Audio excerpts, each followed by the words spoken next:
Unlike nuclear weapons, they require no costly or hard-to-obtain raw materials, so they will become ubiquitous and cheap for all significant military powers to mass produce. He goes on to say it would only be a matter of time until they appear on the black market in the hands of terrorist dictators wishing to better control their populace.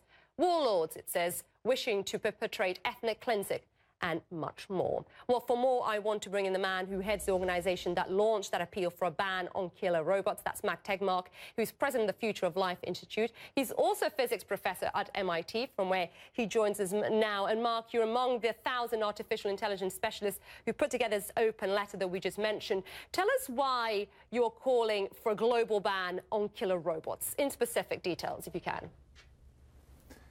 Yeah, so these over 1,000 world experts on AI are saying that artificial intelligence has huge benefits it can bring to society, from curing diseases to solving so many other problems where we need more intelligence.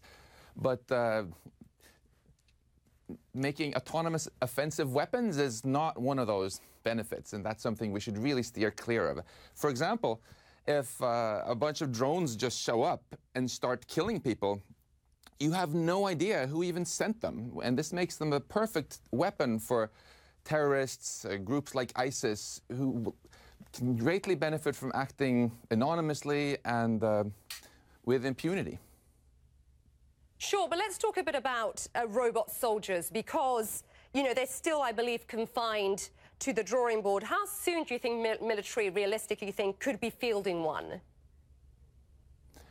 What we're going to see very soon, if they're not banned, are not robot soldiers like in the Terminator, which is more sci-fi and actually less useful, but rather flying drones, for example, which make the perfect target for assassination. Or if you're a dictator and you want to do ethnic cleansing, these robots can very easily fly in and look who has the facial features of a given ethnic group and decide that those are the enemies and kill them. And you know, if you're a dictator and your own human soldiers don't have the heart to follow your orders, these drones will do it anyway. So there's a broad sense that these sort of weapons are not going to benefit the leading powers in the world, the US, China, Russia, as much as they're going to ultimately benefit the terrorists and others who don't have the wherewithal and technology to develop it themselves. And therefore, these people are saying that, you know, let's do, just like biologists were against building biological weapons and chemists didn't want to build chemical weapons, here are the AI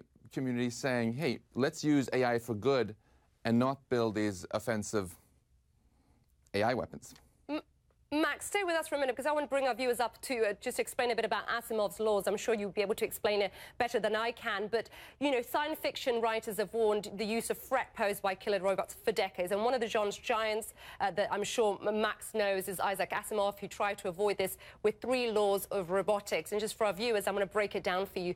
The first law, the first rule really is a robot may not injure a human being or, through inaction, allow a human being to come to harm. And the second one is a robot must obey orders given to it by human beings, except where such orders would conflict with the first law. And then the third one is a robot must protect its own existence as long as such protection does not conflict with the first or second law. The bottom line, as you can clearly see, don't hurt people. But let me ask you this, Max, going back to this discussion we're having.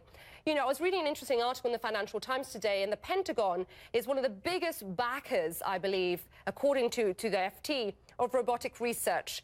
And the concern is among Western military is that if they fail to pursue this technology, other countries will get there first, in particular the likes of China. How worried are you about this? What this grassroots movement of researchers from 62 countries are saying is, of course, it's not one country that should forfeit this. Either nobody is going to build it because there's an agreed ban, or everybody is going to build it. And there is, of course, a lot of good precedent for the world top military powers getting together and deciding not to build certain things. There was a recent ban on blinding laser weapons. There's been a ban on space-based nuclear weapons, not to mention biological, chemical weapons. But we shouldn't get ahead of ourselves. The first step here is simply to build the will to push for a ban from the nations around the world. And the US military that you mentioned has actually been quite open-minded about considering this. Right now, all decisions ever made to kill somebody are made by people. And a lot of people in the military would really like to keep it this way.